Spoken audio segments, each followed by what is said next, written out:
여러분 오늘 드디어 우리는 요나가 드디어요. 지금 요나서를 살펴본 지 한 5주 때 되는데요. 드디어 요나가 하나님의 말씀에 순종하는 첫 모습을 볼 수 있습니다. 드디어 요나는 니느웨로 가라는 하나님의 말씀을 따라 니느웨로 가요. 그런데 여기까지만 보면 이 모습만 보면 요나가 달라졌어. 굉장히 그가 이제 정신 차렸구나. 이제 하나님의 말씀에 순종하고 있어라고 보이지만 사실 오늘 내용을 조금 더 디테일하게 살펴보면 요나는 여전히 하나님이 마음에 들지 않았어요. 요나는 여전히 자신을 향한 하나님의 마음이 그렇게 탐탁지 않았습니다. 그래서 그는 어떻게 해서든 조금이라도 하나님의 말씀에서 벗어나려고 여전히 발버둥칩니다. 이걸 너무나 잘 보여주는 장면이 뭐냐면요. 오늘 성경은 니느웨에 대해서 설명하면서 그 니느웨라는 성이 3일 길을 그냥 쓱 돌아보기만 해도 훑어보기만 해도 3일이 걸리는 큰 성읍이라고 말해요. 그런데 오늘 요나는요. 이 성읍에 가서 하나님의 말씀을 며칠을 전하죠? 딱 하루만 전합니다. 그리고 요나가 전한 말씀을 보세요. 이거는 어떤 선지자가 해야 되는 예언과는 거리가 멉니다. 요나는 히브리어로 보면 딱 5단어로 되었거든요. 그는 이렇게 얘기해요. 40일이 지나면 니느웨 망한다. 이게 끝입니다. 40일 지나면 너네 집 망한다. 이거예요. 그렇죠? 여러분 이거에 선지자의 선포인가요? 아니 이건 저주죠. 그냥 저주 내린 거예요. 지금 여러분 이 모습이 어떤 이 요나가 얼마나 지금 하나님의 뜻대로 하기 싫어하는지가 보이세요? 이게 예를 들면 이런 거라고요. 우리가 어릴 때 형제들끼리 막 싸우거나 동생이랑 싸우거나 친구들끼리 싸워요. 그럼 엄마가 막 혼내요. 그렇죠? 서로 막 혼냅니다. 너가 형이 오빠가 언니가 누나가 잘못했지. 너가 동생이 그러면 안 되지. 그래서 화해해. 억지로 막 하다 놓고 아니야 내가 막 잘못한 거 아니야. 그래도 일단 됐어. 조용해. 화해해. 미안하다고 먼저 해 라고 하면 어떡하죠? 미안해 미안하다 그러죠? 지금 요나가 이거 하고 있는 거라고요. 요나는요 억지로 끌려가서 하나님이 선포하라고 했는데 그거 하기 싫어서 기어 들어가는 소리로 아니 너무나 간단한 5마디 40일 이후면 너네 다 망한다 이거 하고 끝났어요. 그렇죠? 그런데 오늘 우리가 볼 수 있는 더 놀라운 장면은 뭔지 아나요? 이 요나의 이런 불성실한 외침에도 불구하고 니느웨에서 놀라운 일이 일어납니다. 니느웨라는 나라 전체가 뒤집어집니다. 이 나라 전체가 변화되고요. 바뀌기 시작합니다. 여러분 우리는 종종 어떤 전쟁 영화나 사극을 보면요. 그 한 도시 아니면 한 성읍을 정복시키는데 얼마나 오랜 시간이 걸리는지 그게 얼마나 힘든 일인지는 알 수 있어요. 영화 같은 데 보면은 사극만 봐도 한 성을 점령시키려면요 수많은 무기와 물자와 자원과 병사와 희생과 시간이 필요합니다. 그렇죠? 그거 수많은 시간과 희생을 들여서야 겨우 성 하나를 정복하고 점령해요. 심지어 그 성이 그 나라의 수도라면 정복하는데 훨씬 더 오랜 시간이 걸리죠. 이게 단순히 어떤 한 도시, 땅을 정복하는 것만 그럴까요? 아니요. 여러분 우리가 살아가는 사회에서 어떤 한 사회에서 한 분야가 바뀌는 것만 해도 굉장히 오랜 시간이 걸려요. 그러잖아요. 지금 우리나라에서 대한민국만 해도 아이를 낳지 않는다, 아이를 낳아야 된다. 이거 벌써 수십 년째 계속해서 정책이 바뀌고 조금이라도 더 자녀를 낳을 수 있는 세상을 만들자라고 해서 엄청난 돈과 에너지를 투자하지만 이거 쉽게 바뀌지 않잖아요. 그렇죠? 이런 한 분야만 개혁되고 바뀌는데도 엄청난 시간이 흐른다고요. 그런데 오늘 하나님이 그 당시 가장 강대국의 수도였던 니느웨를 바꾸는 모습을 보세요. 하나님은 한 사람의 외침을 통해 그 도시를 완전 바꿔요. 근데 심지어 그 한 사람은 영웅도 아니에요. 물론 우리는 종종 역사 속에서 어떤 한 뛰어난 영웅들이 뛰어난 인물이 세계의 역사를 바꾸고 그 도시와 나라를 바꾸는 일들을 볼 수도 있습니다. 예를 들면 우리나라 같은 경우는 이순신 장군 같은 분들, 그렇죠?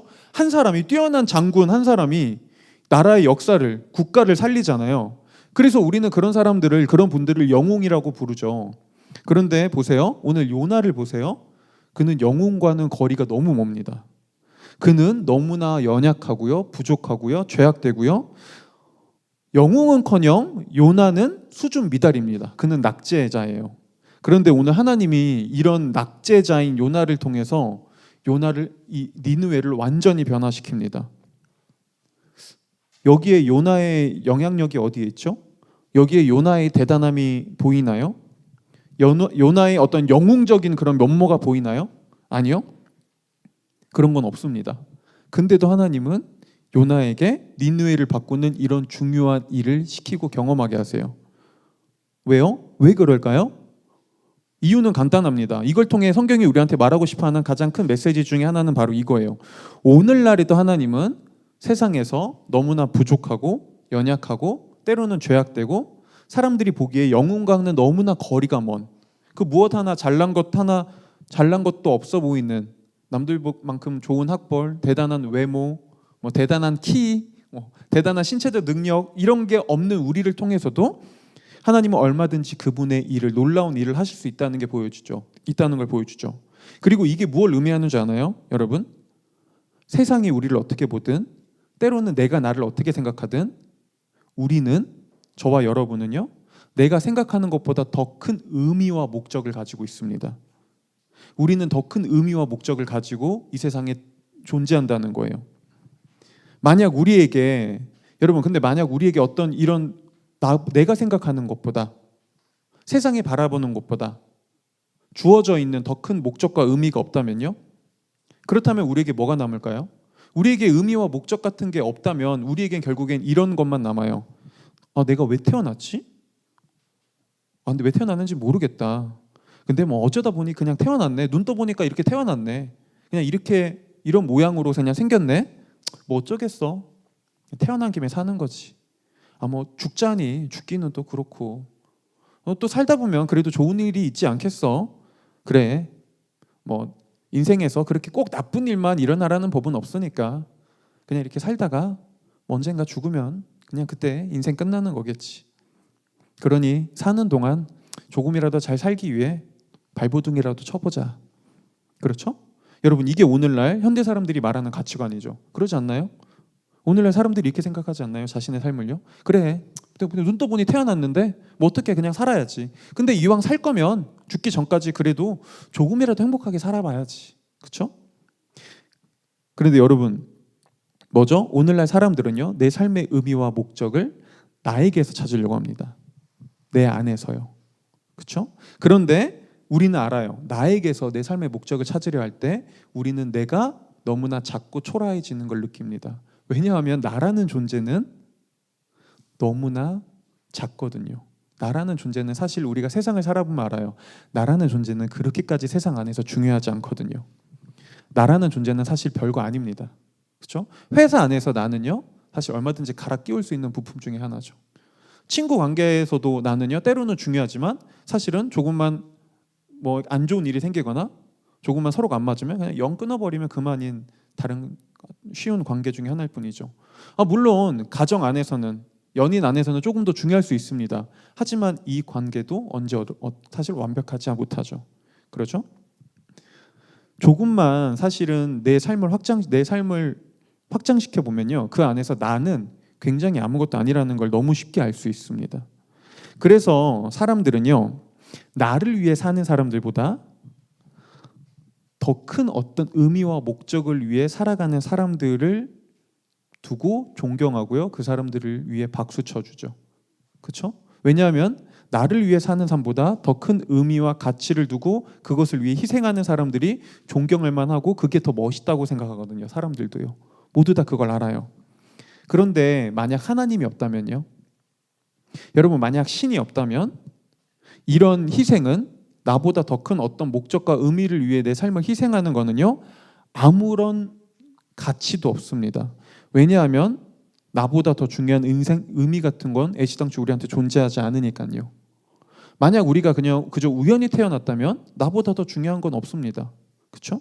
이게 그냥 쉬운 가장 과장된 말이 아니라요. 기독교 철학자 중에서 찰스 테일러라는 사람이 있는데요. 그는 이 자아의 원천들이라는 굉장히 이 우리의 자아와 현대 이 문화를 꿰뚫어 본 굉장히 날카로운 책이거든요. 이 자아의 원천들이란 책에서 오늘날 이 나를 중심으로 돌아가는 현대의 가치관이 얼마나 이게 연약하고 얼마나 이게 쉽게 흔들리는지를 잘 이야기해 줍니다. 그런데 이 찰스 테일러의 책을 읽은 한 무신론자가 그 책을 읽고 이렇게 서평을 했어요. 제가 읽어드릴게요. 꾸준한 덕은 자기 희생을 요구하는 법이다. 자기 희생은 모종의 초월적 정당화나 동기부여를 요구하는 것 같은데 그 중에서도 가장 흔하고 어쩌면 가장 논리적인 정당화나 동기부여는 신의 존재에 대한 믿음에서 찾을 수 있을 것이다. 현대의 자유는 초월성의 수반을 거부하기에 현대의 덕은 전적으로 우연적이다. 우리는 신 없이 오랫동안 선할 수 있을까? 테일러의 의심은 나를 두렵게 한다. 자, 조금 더 쉽게 설명드려 볼게요. 여러분, 이 말은 이런 겁니다. 우리가 감동하고 박수치는, 누군가에게 정말 눈물 흘리는 그런 자기 희생적인 삶을 살기 위해서는요, 나를 희생하면서까지 어떤 선한 일을 하기 위해서는요, 이게 더 가치 있어, 이건 이렇게 해야만 해 라는 절대적인 선에 대한 기준이 필요해요. 그런데 이런 절대적 선의 기준은요, 하나님이 우리를 창조했을 때만 가능합니다. 모든 게 우연히 존재한다는 이 우연에서는요, 절대적 선의 기준을 가져올 수 없어요. 그렇죠? 그렇다면 어떤 가치를 위해, 때로는 그게 국가든 타인이든 인권이든 누군가를 위해, 어떤 가치를 위해 나를 희생하는 것은 사실 절대적 선이 없다면 이건 제일 바보 같은 일입니다. 그건 그렇게 중요하지 않아요. 그건 필요하지 않는 일이라고요. 그렇죠? 그래서 사람들은 하지만 그렇지 않다는 걸 알죠. 그래서 사람들은요, 아니 나보다 뭔가 더 중요한 세상이 있어. 세상엔 그래도 사람이라면 마땅히 지켜야 할, 아니 우리가 더 중요하게 여겨야 할 어떤 그런 중요한 가치들이 있어라고 생각하고요.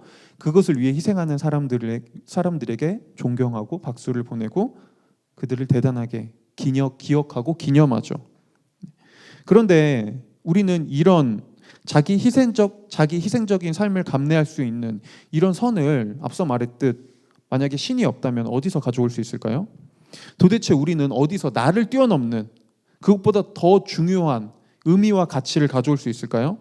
그리고 우리는 죽은 후에 어차피 아무것도 남지 않아, 그냥 사라지는 게 인생이지 라는 것이 아니라 죽음 이후에도 내 삶의 의미와 목적이 여전히 연속성을 가지고 계속되고 그게 열매를 맺어가는 더 아름다운 세상이 있다는 걸 우리는 도대체 무엇으로 확신할 수 있죠? 여러분, 하지만 만약 이런 삶이 있다면요, 죽고 내가 이 세상에서 노력하고 이 세상에서 발버둥쳤던 모든 것들이 한순간에 사라지는 것이 아니라 내가 발버둥쳤던, 내가 노력했던 모든 삶들이 죽음 이후에도 연결되고 오히려 그때 더 놀라운 열매를 맺어갈 수 있다면요, 이런 인생이, 이런 세상이 있다는 걸 알 때 우리는 나를 뛰어넘는 더 가치 있는 의미와 목적을 가지고 살아갈 수 있게 됩니다.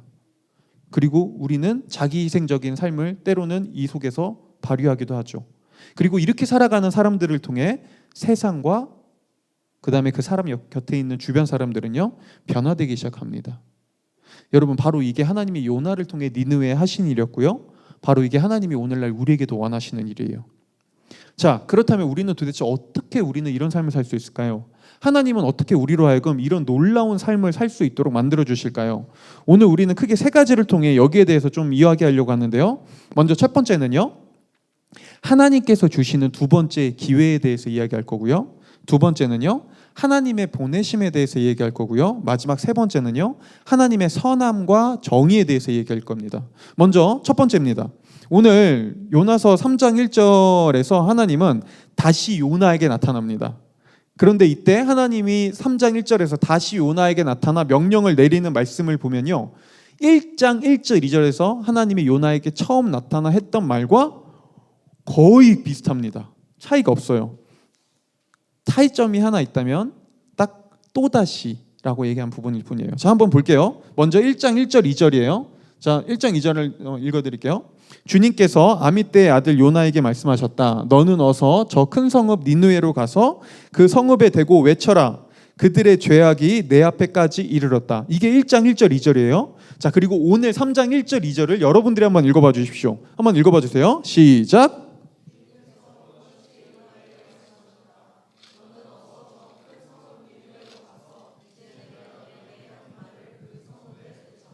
그렇죠, 여러분. 그냥 보면은 같은 말씀 같아요. 차이점이 없습니다. 근데 유일한 가장 큰 차이점이 하나 있어요. 바로 또다시라는 말이에요. 근데 이 또다시라는 단어는요, 사실 히브리어 성경에 보면 두 번째라는 뜻이에요. 그러니까 뭐죠? 하나님이 이번에 두 번째로 요나에게 같은 말씀을 하신 겁니다. 자, 그런데 이거는 굉장히 사실은 아이러니한 이야기입니다. 왜냐하면 지금 하나님은 요나에게 이런 걸 하고 있었던 거거든요. 만약 우리가 어떤 한 회사의 대표라고 해보자고요. 그런데 이번에 회사에 아주 중요한 매출이 담긴, 아니 회사의 존폐가 달린 굉장히 중요한 협상이 있어요. 어떤 다른 기업이랑 이 회사의 존폐가 달린 협상을 해야 돼요. 그럼 당연히 우리는 회사에서 가장 뛰어난 이 협상 능력이 가장 좋은 팀을 꾸려서 그 다음에 그 리더를 한 명 세운 다음에 협상을 하라고 보내겠죠. 그렇죠? 근데 이 협상의 리더가 만약에 이랬다면요, 지각했어요. 늦잠 자다가 협상 당일날 지각했어요. 그리고 가가지고 막 지각해서 머리도 안 감고 부스스한 모습으로 가서 막 협상을 대충 합니다. 막 하품하고 그래서요 막 이러다가 협상 막 테이블에 있던 반대측 회사에서 이거 지금 뭐 하는 겁니까? 지금 우리랑 회사 협상하자는 거예요? 이거 하지 맙시다 라고 하고 문을 박차고 나갔습니다. 자, 대표로서 겨우겨우 다시 그 상대 회사에 찾아가서 읍소하고 막 부탁해서 다시 재협상을 하기로 했어요. 우리가 죄송합니다. 다신 그런 일 없도록 하겠습니다. 제발 한 번만 더 기회를 주십시오 라고 해서 다시 협상을 맺어요. 자, 그럼 여러분, 전에 협상 망친 그 리더 보내겠어요? 여러분, 그 리더 보내겠어요? 절대 안 보내죠. 아니, 보내는 게 뭐예요? 당장 자르죠. 근데 보세요, 오늘 하나님 뭐 하고 있는 거죠? 두 번째 요나에게 찾아갔다는 말은 뭐죠? 하나님은 이 협상을 망친 요나를요 다시 보내고 있습니다. 말이 되나요? 왜 하나님은 도대체 말도 안 되는 이런 일을 하고 계실까요? 왜냐하면요, 여러분, 하나님은 단순히 요나를 직원이 아니라 사명자로 만들기 원하셨거든요. 여러분, 단순한 월급쟁이와 사명자의 차이를 아시나요? 여러분, 그냥 월급 받으며 일하는 월급쟁이는요 큰 책임의식을 가지고 있지 않습니다. 그저 나는 여기서 적당히 일하고 돈 받으면 그만이야 라고 생각하죠. 그래서 이런 사람들은요 그렇게 적극적으로 일하지 않습니다. 힘든 일이 있어도 굳이 인내하지 않습니다. 좀 더 좋은 조건이 있으면, 조금 힘든 일이 있으면 바로 그만두거나 이직하면 그만이죠. 반면에 사명자는요, 당장 눈에 보이는 이익보다 그 일에 담겨있는 가치를 바라볼 수 있어요. 그리고 그 어떤 어려움과 고난이 찾아와도 그 가치를 바라보며 이겨내고 인내하죠. 그렇죠? 큰 그림을 볼 줄 아는 게 사명자예요. 지금까지 우리가 살펴본 요나는요 사명자와는 달랐어요. 하지만 하나님은 이런 요나를 사명자로 바꾸기를 원하셨어요. 그는 당장 눈에 보이는 현실만을 바라봤고요, 더 큰 하나님의 그림을 바라보지 못했지만 하나님은 요나에게 더 큰 그림을 바라보게 해주길 원했습니다. 하나님은 무슨 말이죠? 하나님은 요나가요 더 큰 의미와 목적을 가진 존재라는 걸 깨닫기를 원했고요, 그 더 큰 의미와 목적을 발견하고 살아가기를 원했어요. 그래서 하나님은 이렇게 못나고 연약한 요나에게 또다시 찾아가 그에게 또 다른 기회를 주시고요, 요나는 드디어 조금씩 변하기 시작합니다. 이런 요나의 변화를, 아주 조금이지만 그의 변화를 보여주는 장면이 있는데요, 바로 3절이에요. 1장에서 요나는 하나님이 니느웨로 가거라 라고 할 때 바로 니느웨 반대편인 다시스로 도망가요. 그렇죠? 근데 오늘 3장 3절에서는요 요나는요 니느웨로 가거라 라고 하니까 드디어 니느웨로 가요. 뭐죠? 요나는 그래도 이제 조금 변화가 시작된 거예요. 하나님을 떠났지만 이 과정 속에서 우여곡절을 겪고 바다에 빠지고 물고기 뱃속에서 3일을 지내면서 그가 조금씩 변화가 시작된 거죠. 네. 그래서 요나는 이번에는 하나님의 말씀에 순종합니다. 그리고 이게 바로 하나님이 요나를 변화시켜 가시는 방식이었어요. 볼드윈이라는 성경학자는요 이런 하나님의 일하심을 두고 이렇게 얘기했습니다. 하나님은 선지자의 무례함에 좌절하지 않으셨고 선지자가 무한정 방황하도록 허용하지도 않으셨다. 여러분, 바로 이게 하나님이 오늘날 우리도 사명자로 바꿔가시는 방식입니다. 하나님은요 우리의 실패에 좌절하지 않으세요. 하나님은 우리의 실패를 그냥 두고 보지 않으세요. 하지만 하나님은 그렇다고 우리가 계속 실패하도록 냅두지도 않으세요. 그분은 우리를 성장시키고 어떻게든 더 앞으로 나아가도록 우리를 반드시 바꿔나가죠. 실패 속에서요. 하나님은 항상 실패한 우리에게 두 번째 기회를 주십니다. 여러분, 이 말은 단순히 딱 두 번까지야, 더 이상은 없어라는 말이 아니에요. 하나님이 끝까지 우리를 포기하지 않는다는 뜻이죠. 이게 두 번째 요나에게 찾아간 하나님의 모습이었습니다. 그리고 성경은 이 하나님이 끊임없이 두 번째 찬스를 준 수많은 사람들의 이야기로 가득합니다. 성경에 수많은 사람들을 보세요. 여러분, 요셉을 보세요. 야곱을 보세요. 아브라함을 보세요. 다윗을 보세요. 베드로를 보세요. 그들은 항상 실패했습니다. 매번 넘어졌어요. 근데 뭐 하시죠? 하나님은 그들을 또다시 찾아가고요. 또다시 기회를 줍니다. 그리고 그들은 그것을 이겨내고 성장하죠. 하지만 여러분, 우리는 알아요. 모든 사람이요, 실패를 통해 성장하지 않는다는 걸 알아요. 오늘날 세상도 우리에게 이렇게 얘기해요. 실패는 성공의 어머니야. 실패를 통해 우리는 성장해. 네, 맞습니다. 어느 정도는요. 근데요, 이건 절대적이진 않아요. 때로는 어떤 사람들은요, 실패 때문에 더 날카로워지고요, 실패 때문에 더 자기중심적으로 변하며, 실패 때문에 더 사회와 주변 사람들을 원망합니다. 더 고슴도치처럼 되어가는 사람들이 많습니다. 자, 어떤 차이가 있을까요? 누군가는요, 실패를 경험하지만 실패를 딛고 일어나서 성장해요. 근데 어떤 사람은요, 실패하고 나서 더 크게 무너져요. 더 크게 좌절해요. 더 날카로워져요. 도대체 어떤 차이가 있죠? 이런 차이가 있어요. 실패한 사람이 자신을 향한 두 번째 기회, 다른 말로 하면 은혜와 자비를 경험했는가, 경험하지 못했는가에서 이 차이는 나오죠. 꼭 기독교인이 아니어도요, 여러분, 어떤 사람들은 인생의 실패 속에서 자신이 성장할 수 있었던 이유를 이렇게 얘기합니다. 제 곁에 저를 지지해주고 저를 응원해주고 저의 편이 돼준 가족들이 있었어요. 그럼에도 저를 끝까지 믿어주는 사람들이 있었어요. 꼭 이 얘기예요. 그렇죠? 근데 반대로요, 우리는 알죠. 이런 일이 그렇게 당연하지 않다는 것을요. 어떤 사람들은 실패해도 내 주위에 아무도 없고요, 그 어떤 도움과 은혜의 손길을 경험하지 못하고요, 완전 버림받는 사람들도 있습니다. 어떤 사람들은 때로 처음에 실패했을 때는 주변 사람들이 응원해주고 지지해주는 사람들도 있어요. 그런데요, 때로는 이 사람이 이 실패를 계속 반복했을 때 주변에 있는 사람들은 결국엔 언젠가 떠나죠. 야, 너 언제까지 이럴래? 야, 이 정도면 나도 많이 참았어. 야, 응원해주고 지지해주고 믿어주는 것도 정도가 있지. 이젠 난 못해 라고 하는 경험들을 하기도 하죠. 여러분들도 이런 경험 한 번쯤 해보지 않았나요?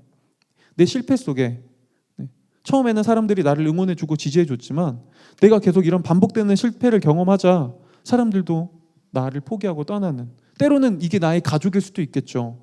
그렇죠? 여러분, 어쩌면 연약한 인간에게 이거는 그렇게 이상한 일은 아닐지 몰라요. 우리는 부족하거든요. 우리는 완벽하지 못해요. 그렇죠? 근데요, 하나님은요, 하나님이 계시다면요, 그분은 다릅니다. 하나님은 우리의 반복되는 실패에도 불구하고 그분은 우리를 포기하지 않으세요. 그분은 우리에게 지치지 않습니다. 볼디윈의 말처럼 하나님은 우리의 실패를 결코 참지 않지만 동시에 우리의 실패에 좌절하지도 않으세요. 그분은 끊임없이 우리에게 찾아와 다시 우리를 일으키고요, 다시 우리를 세우고요, 그 다음에 다시 우리에게 두 번째 찬스를 주십니다. 우리를 다시 사명의 자리로 보내시죠. 그리고 이런 하나님의 은혜, 하나님의 자비를 통해 우리는 한 가지를 깨닫습니다. 바로 이거예요. 나는 내가 생각하는 것보다 더 의미 있고 가치 있는 존재구나. 나는 내가 생각하는 것보다 더 소중한 존재구나. 하나님이 그래서 이런 나를 포기하지 않으시고 또다시 이렇게 세우시는구나. 여러분, 바로 이게 우리가 사명자로 바뀌어갈 수 있는 이유입니다. 끊임없는 실패에도 불구하고 더 끊임없이 찾아와 우리에게 또 다른 기회를 주시는 하나님을 통해 우리는 사명자로 바뀌어갑니다. 여러분 중에서 이런 실패 가운데 계신 분이 계실 거예요. 어쩌면 실패처럼 보이는 내 인생 속에 살아가고 있는 분이 있을 거고요. 이 실패 속에서 내 주변에 있는 사람들도 나에게 실망하고 때로는 내 가족들도 나에게 실망했다고 여기는 분들이 있겠죠. 여러분 기억하세요. 하나님은요 결코 여러분들을 내버려 두지 않습니다. 하나님은 그럼에도 불구하고 우리를 내버려 두지 않고 여러분에게 찾아와 또 다른 기회를 주십니다. 여러분 그분을 믿고 일어나세요. 다시 시작하십시오. 오늘 이제 우리가 살펴볼 두 번째는요, 하나님의 보내심에 대한 겁니다. 오늘 요나를 변화시키기 원하시는 하나님은 오늘 보면 요나를 또다시 니느웨로 보내세요. 뭐죠?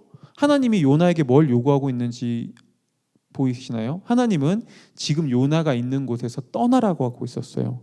이건 단순히 장소에 대한 의미가 아니에요. 이건 단순히 땅에 대한 의미가 아니에요. 하나님은 요나에게 니느웨로 떠나라고 하면서 니느웨로 가라고 하면서 사실은 이렇게 얘기하고 있었던 거예요. 나는 네가 더욱 큰 세상을 위해 나아가기를 원한다. 네가 더 넓고 가치 있는 삶을 살기를 원한다. 하지만 그러기 위해선 먼저 네가 지금 있는 그곳에서 떠나야 한다.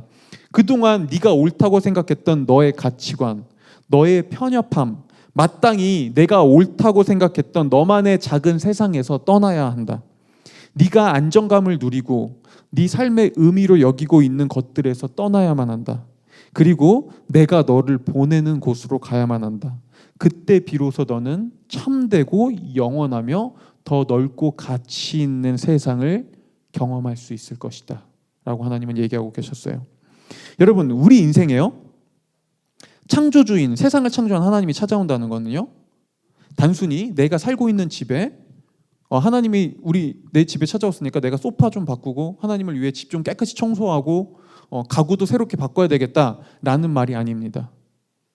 하나님이 우리 인생에 찾아온다는 거는요, 내가 살아가던 세상에 새로운 아이템들이 생기는 게 아니에요. 하나님이 우리 인생에 찾아온다는 거는요, 내가 살아가던 삶의 방식, 집 전체, 내가 살아가는 동네가 완전히 바뀌는 거예요. 뭐죠? 완전히 새로운 곳으로 우리가 이사해야 합니다. 물론 이거는 때로는 우리를 불안하게 하고요, 때로는 우리에게 두려움으로 찾아올 수 있습니다. 하지만 내가 살던 집을 떠나 하나님의 집으로, 하나님이 우리를 보내시는 그곳으로 이사하지 않으면요, 우리는 하나님이 우리한테 주고자 하는 그 새로운 세상, 새로운 집이 얼마나 크고 얼마나 아름답고 얼마나 값어치 있는지 결코 경험할 수 없습니다. 결코 알 수 없어요. 물론 이렇게 질문하는 분들이 있어요. 그래요? 하나님의 집이 그렇게 좋아요? 하나님 믿으면 그렇게 좋은 일들이 정말 생긴다고요? 근데 전 어릴 때부터 모태신앙으로 교회에서 자라왔고 교회 열심히 잘 다니며 하나님 잘 믿었다고 생각했는데 그런 경험 한 번도 해본 적 없는데요. 하나님을 믿는다는 게 그렇게 크고 놀랍고 아름답다는 걸 경험해 본 적이 없는데요. 그냥 그저 그건 너무 힘들고 억압적이고 때로는 너무 폭력적으로 느껴지던데요 라고 말하는 분들도 생각보다 많아요. 만약에 이렇게 생각하는 분들이 이 가운데도 있다면요, 그분들에겐 이렇게 말씀드리고 싶어요. 어쩌면 그분은 아직 단 한 번도 하나님의 집에 가본 적이 없을 수 있습니다. 사실은 단 한 번도 하나님의 집으로 내가 들어가 본 적이 없는 것이죠. 하지만 여러분, 내 삶의 자리를 떠나지 않고 내가 지금 살고 있는 곳에서 하나님이 여기 있는 내 삶의 아이템들만, 가구들만 바꾸기를 원한다면 우리는 진짜 하나님이 우리에게 주고자 하는 더 좋은 세상을 경험할 수 없어요. 여러분이 우리가 더 좋은 최고급 리조트의 서비스와 안락함 그리고 휴양을 누리고 싶다면요, 가장 먼저 지금 있는 집구석에서 떠나야 합니다. 지금 있는 집에서 떠나 그 리조트로 가셔야 돼요. 그렇죠? 그래야 우리는 그 리조트의 이 안락함과 정말 멋있는 광경들을 볼 수 있겠죠. 마찬가지예요. 여러분, 하나님을 경험하기 위해선 그분께로 떠나야 합니다. 앞서 말했듯 이거는 굉장히 불편하고 귀찮은 일이에요. 때로는 두려워요. 하지만 그렇게 하지 않는다면 우리는 새로운 세상을 절대 경험할 수 없습니다. 예를 들면 이런 거죠. 오늘날 개인주의 사회를 살아가는 우리에게 공동체로 함께 생활한다는 건 굉장히 불편한 일입니다. 굉장히 귀찮아요. 불안하죠. 여기서 또 어떤 상처들과 아니면 어떤 또 일들을 겪어야 될지 모릅니다. 그렇죠?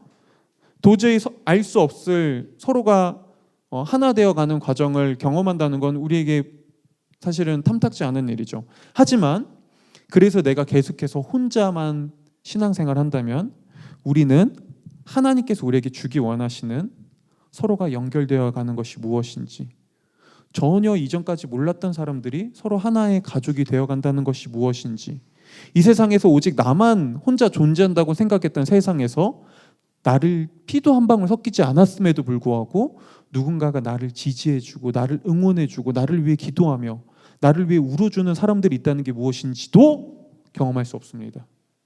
무슨 말인지 아시겠나요? 바로 이게 하나님이 우리에게 때로는 내가 안정감을 누리고 나에게 익숙하며 내가 옳다고 생각하는 나만의 세상에서 떠나라고 하시는 이유예요. 여러분, 만약 이 자리에 있는 분들 중에서 아직까지 단 한 번도 내 인생을 걸고 내가 하나님께로 떠나본 적이 없다면요, 여러분, 여전히 하나님은 그분에게 하나님께로 떠날 것을, 하나님께로 여행을 떠날 것을 요구하고 계세요. 여러분, 이 일은 앞서 말했던 굉장히 부담스럽고 낯설고 때로는 두렵게 느껴질 수 있어요. 하지만 만약 여러분이 떠날 수 있다면, 정말 하나님께로 갈 수 있다면 여러분은 이전까지 내가 한 번도 경험하지 못했던 더 놀라운 세상을 만나게 될 겁니다. 두 번째로요, 이 자리에 있는 분 중에서 이미 과거에 하나님께 내 삶을 옮겨본 경험이 있는 분들이 있을 거예요. 하나님을 믿고 좋아, 하나님께 내 삶을 옮겨보겠습니다, 당신께 이제 당신의 나라에서 살아보겠습니다 라고 결단했던 경험을 한 분들이 있을 겁니다. 그럼에도 불구하고 하나님은 여전히 여러분들이 계속해서 떠나기를 원하세요. 하나님은 지금도 저와 여러분들이요, 더 넓은, 더 많은 것들을 경험하기 원하세요. 그래서 하나님은 때로는 용서로, 사랑으로, 희생으로, 공동체로, 도전으로 우리가 떠나길 원하십니다. 왜냐하면 그렇게 떠날 때 우리는 내가 축복이 되는 경험을 할 수 있거든요. 우리가 진짜 축복이 되는 게 무엇인지를 경험할 수 있거든요. 여러분, 오늘 요나를 보세요. 요나가 하나님의 말씀을 따라 니느웨로 갈 때 요나에게 어떤 일이 일어났는지 알아요? 이렇게 불성실하고 이렇게 죄악되고 이렇게 사실은 너무나 낙제생에 불과한 요나였지만, 요나가 하나님의 말씀을 따라 니느웨로 갔을 때 그는 자신이 축복이 되는 경험을 합니다. 왜냐하면 요나 때문에 니느웨의 수많은 사람들이 살아날 수 있었거든요. 그들이 구원받을 수 있었거든요. 여러분, 이게 우리가 누군가의 축복이 되는 방식이에요. 여러분, 우리가 누군가의 축복이 되기 위해서 무엇을 해야 되는 줄 아나요? 다른 사람을 위해 희생해야 됩니다. 내가 누군가를 위해 나의 시간을 쏟고 나의 돈을 쏟고 내가 나를 희생하면서 섬길 때 그 사람은 당신이 나의 축복이군요, 당신이 나를 이렇게 축복해 주는군요 라는 축복을 깨닫고요, 이렇게 고백하죠. 당신이 나의 축복이군요. 내가 당신을 통해 축복을 경험했습니다. 그렇죠? 여러분, 바로 이게 우리가 축복이 되는 방식이에요. 하나님은 우리가 이런 축복이 우리를 이런 축복으로 만들기 위해서 우리를 떠나게 하세요. 다른 사람들을 섬기는 자리로, 때로는 희생과 용서와 사랑의 자리로 떠나게 하십니다. 여러분, 떠나십시오. 내가 편안하고 안정감을 누리는 것에서 떠나 내 주변 사람들과 함께 하세요. 더 사랑하고요, 더 용서해 보시고요, 더 기꺼이 불편함을 감내할 수 있는 곳으로 떠나십시오. 더 용기를 내서 하나님의 세상으로 들어가세요. 거기서 우리는 진짜 놀라운 축복이 무엇인지 비로소 경험할 수 있을 겁니다. 마지막 세 번째를 살펴볼 건데요, 마지막 세 번째로 우리는 하나님의 정의와 선하심에 대해서 좀 이야기하려고 합니다. 오늘 앞서 말했듯 이 요나는 아주 조금 변화되기 시작했지만 그럼에도 여전히 불성실합니다. 그럼에도 여전히 부족해요. 근데 이런 요나의 불성실한 외침, 40일 후면 니느웨는 망한다라는 이 외침에도 불구하고요, 니느웨 전체가 난리가 납니다. 심지어 왕까지 나서서 칙령을 내리고 사람들에게 막 회개하라고 얘기할 정도로 모든 국민과 그 동물들한테까지 회개시켜요. 동물들도 금식하래요. 네. 근데 왜냐하면은 종종 고대 시대에 이 페르시아 시대의 문서를 보면요, 국가에 큰 대소사가 있을 때 동물들도 함께 금식에 참여하면서 애도하도록 했던 그 문서가 있다고 하더라고요. 그러니까 이게 약간 고대 문화 중에 하나였던 것 같아요. 동물까지 금식시키는 거죠. 네. 여러분 집에 큰 슬픔이 있을 때 집에서 키우는 애완 강아지, 애완 고양이도 한동안 밥 안 주는 거예요. 너 우리랑 같이 하자. 그렇죠? 자, 근데 우리는 여기서 이런 생각을 해볼 수 있어요. 아니 근데 어떻게 이렇게까지 한 나라가 회개할 수 있어? 이게 말이 돼? 근데요, 요나가 활동한 당시와 비슷한 시대에 쓰였던 아수르 문헌을 보면요, 이 요나 당시에 아수르가 내부적 외부적으로 많은 혼란을 경험하고 있었다는 것을 알 수 있습니다. 그래서 한 주석책은 그 당시 이 아수르의 정황을 두고 이렇게 설명해 줬어요. 그때 아시리아는 완전히 아라랏 제국에게 패전하고 말았다. 아시리아는 패전 후 무서운 전염병과 흉년과 기근으로 말할 수 없이 공고해지고 피폐해졌다. 더구나 그때의 아시리아는 설상가상으로 태양이 완전히 사라져 없어지는 큰 일식이 있었다. 천체를 숭배하고 태양을 우상으로 삼는 아시리아에게는 참으로 놀랍고 두려운 변화였다. 그들은 곧 공포에 질리게 되었다. 바로 이때 하나님께서는 요나를 니느웨로 보내셨던 것이다. 여러분, 이처럼 그 당시 아수르는요, 굉장히 큰 혼란에 빠져 있었고요. 이 혼란에서 벗어나기 위해 아수르는 자신들이 믿는 신, 특별히 그들도 태양신을 믿었거든요. 열심히 기도했습니다. 그런데 상황이 안 달라지죠. 어려움이 해결되지 않아요. 보세요. 이런 순간에 그러면서 그들은 곧 고민에 빠졌겠죠. 도대체 왜 우리에게 이런 일이 일어나지? 도대체 우리가 우리의 신을 노엽게 한 것인가? 막 그러면서 모든 국민들이, 모든 신하와 왕들이 머리를 싸매고 고민하고 있을 때 한 이방 선지자가, 누가 봐도 이방인이, 누가 봐도 뭔가 특이한 사람이 찾아와서 이렇게 외치는 거예요. 40일 후면 니느웨가 망할 것이다. 자, 이 사람들에게 니느웨가 어떻게 보였을까요? 평소 같으면 저 미친 자식 하면서 돌로 쳤겠지만 그 모습이 굉장히 기이했을 거예요. 굉장히 뭔가 우리가 모르는 뭔가가 있구나라고 했겠죠. 그렇죠? 그리고 이 요나의 경고를 심각하게 받아들인 니느웨는요, 회개하기 시작합니다. 하나님의 말씀을 믿고 받아들이기 시작합니다. 그런데 이때 성경은 이 니느웨의 반응을 보면서 이런 강조를 합니다. 8절 9절에서요. 이게 성경이 말하는 이들의 반응에 강조하는 내용이거든요. 한번 읽어봐 주세요. 한번 읽어보겠습니다. 시작.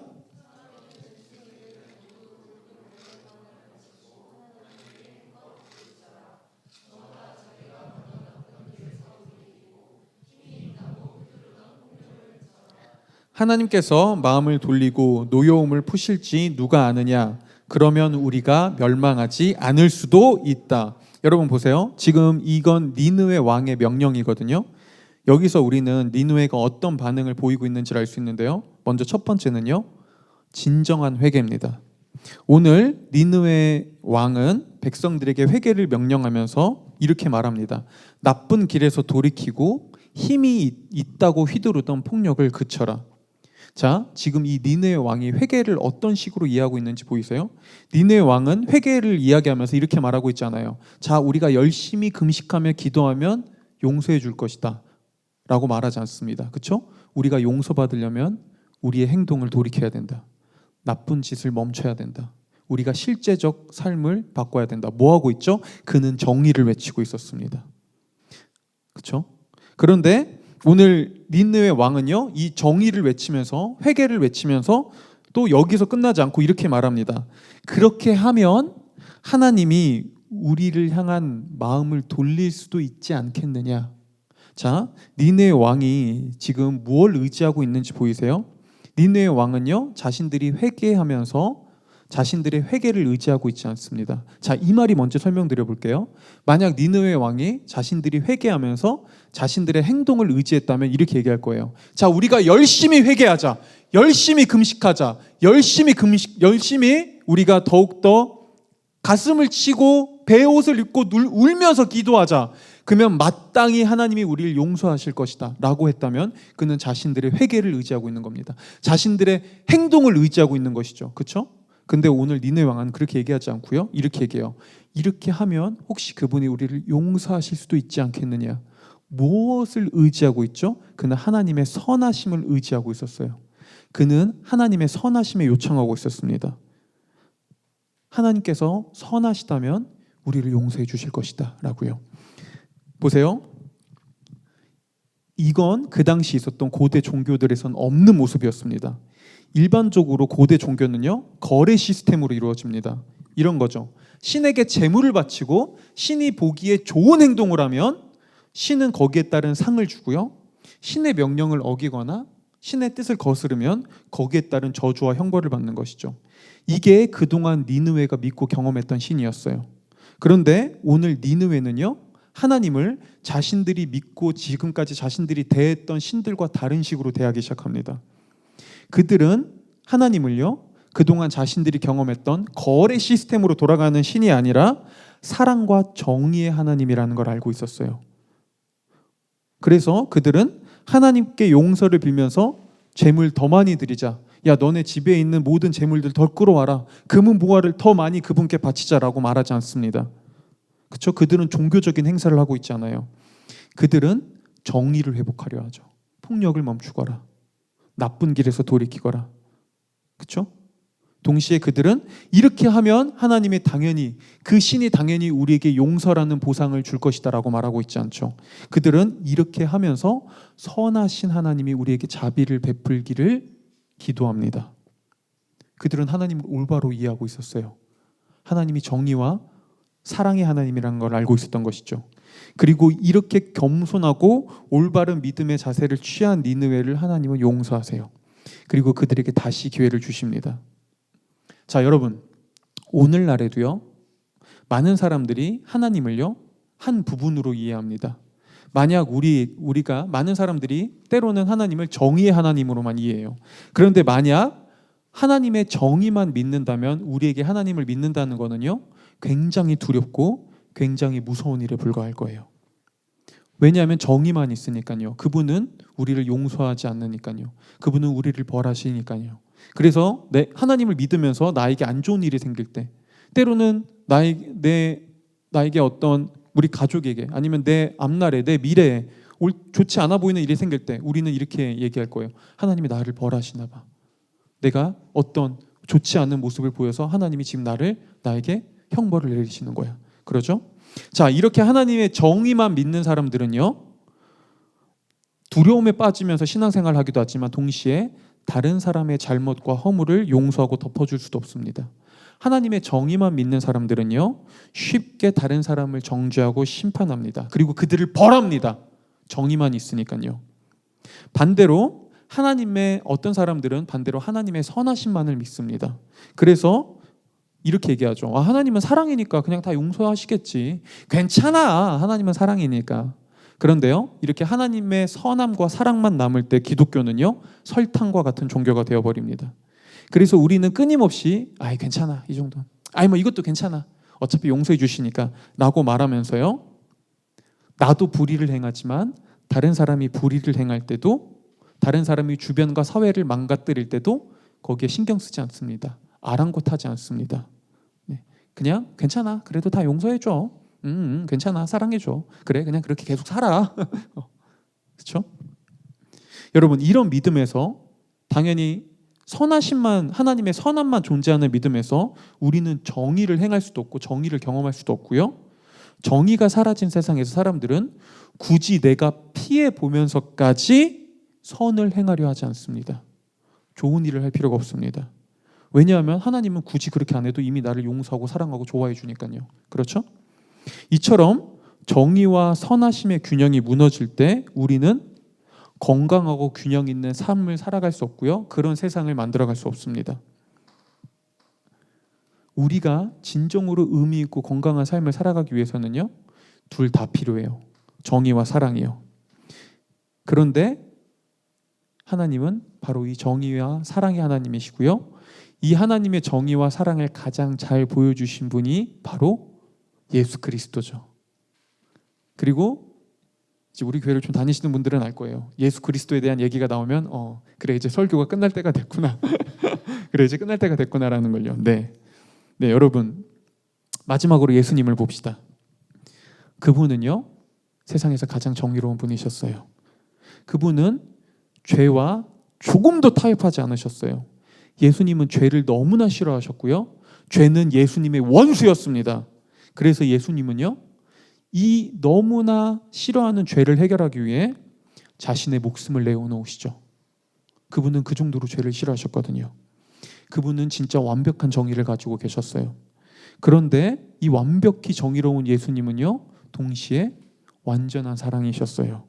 그래서 예수님은 다른 사람들은 다 더럽고 불의하다고 여기는 가까이 가려고 하지 않았던 죄인들과 함께 했고요. 그들과 함께 식사하고 그들과 교제했습니다. 그러면서도 그분은 그들을 다시 정의롭게 하기 위해 그들을 위해 자신의 모든 걸 희생하셨죠. 여러분 이처럼 예수님은요 너무나 정의로웠지만 동시에 너무나 사랑과 은혜와 자비가 넘치시는 분이었어요. 그리고 십자가는 이런 예수님의 정의와 사랑을 가장 잘 보여줄 수 있는 곳이죠. 그분은 너무나 정의로워서 죄를 그냥 넘어가지 않았고요. 그분은 너무나 사랑이어서 죄인인 우리를 그냥 용서할 수도 없었습니다. 그래서 그분이 어떻게 하시죠? 그분은 죄인인 우리를 대신해 자신이 직접 죄인이 되시죠. 그리고 그분은 세상에서 가장 잔혹하고 가장 엄격하며 가장 무서운 심판을 내리십니다. 정의로요. 누구에게요? 자기 자신에게요. 자기 자신에게 그 심판을 내리세요. 왜요? 우리를 그만큼 사랑했으니까요. 저와 여러분들을 그 무엇보다 사랑했으니까요. 여러분 우리를 위한 예수님의 이 사랑과 정의의 균형이 보이시나요? 그분이 얼마나 선하시면서 동시에 얼마나 죄를 싫어하시는지가 보이시나요? 그분이 얼마나 완벽한 정의를 행하시면서 동시에 얼마나 완벽한 사랑을 행하셨는지가 보이시나요? 여러분 이 예수님을 안다면요, 이 예수님의 사랑과 정의를 기억할 수 있다면요, 우리도 그분처럼 살아갈 수 있습니다. 우리도 정의를 행할 수 있습니다. 우리도 죄를 싫어하고 죄를 미워하고 죄를 당연히 여기지 않을 수 있습니다. 하지만 그러면서요 우리는 동시에 다른 사람을 누구보다 사랑할 수 있습니다. 우리는 누구보다 다른 사람을 사랑하고 그 사람을 섬기며 그 사람을 위해 선을 행하면서 나를 희생할 수 있습니다. 그리고 이런 정의를 가지고 다른 사람을 심판하고 정죄하지 않죠. 오히려 이런 사랑과 정의를 가지고 우리는 다른 사람을 더 섬기고 다른 사람을 사랑하는 일에 정의를 사용할 수 있을 거예요. 보세요. 이런 사람이 있다면요, 이렇게 너무나 아름다운 정의를 행하면서 동시에 그것으로 다른 사람을 찌르고 심판하는 것이 아니라 다른 사람을 기꺼이 사랑하고 섬기는 사람이 있다면요, 보세요. 여러분 이런 사람이 있다면 이런 사람을 통해 내 주변에 있는 사람들은 변화되기 시작합니다. 이런 사람은요 내 주변에 있는 누군가에게 진짜 축복이 되기 시작합니다. 이런 사람은 때로 내 주변에 있는 사람들이 잘못된 길로 가는 걸 두고 보지 않지만 동시에 그 사람을 옳은 길로 돌이키기 위해 내가 직접 모든 걸 감내하며 희생하기까지 합니다. 여러분 이게 오늘날 하나님이 우리를 사명자로 바꾸시는 방식이에요. 그리고 이게 저와 여러분들의 삶의 의미와 목적 중에 하나입니다. 만약 우리가 이렇게 살아갈 수 있다면 그런 사람들은 그 사람이 대단한 업적을 쌓던 어떤 세상에서 대단한 돈을 많이 벌던 그런 것과 상관없이요 그 사람을 향해 이렇게 부를 거예요. 저 사람이 진짜 영웅이야. 저 사람이야말로 진짜 내가 알고 있는 그 누구보다 참된 영웅이야 라고요. 보세요 여러분, 하나님은 우리를 그런 영웅으로 만들고 싶어 하세요. 어떻게 이런 영웅적인 삶을 살아갈 수 있냐고요? 여러분 기억하십시오. 하나님은 오늘날에도 여전히 우리에게 끊임없이 새로운 기회를 주세요. 실패하셨나요? 다시 일어나세요. 그리고 다시 하나님의 뜻대로 살아가기 위해 나아가십시오. 그리고 그러기 위해선 여러분 먼저 내가 안정감을 누리는 삶의 자리에서 떠나십시오. 이 정도면 괜찮아, 이 정도면 옳잖아라고 생각하는 나의 작은 세상에서 떠나 하나님께서 우리를 부르시는 곳으로 가세요. 거기서 우리는 더 놀라운 세상을 경험할 수 있을 거예요. 그리고 마지막으로요, 예수님 안에서 사랑과 정의를 배워가십시오. 이 완벽한 균형의 삶이 예수 그리스도 안에 있습니다. 그분을 통해 어떻게 정의를 행하고 어떻게 내가 사랑을 행할 수 있는지를 배워가시고요, 그런 삶을 살아가세요.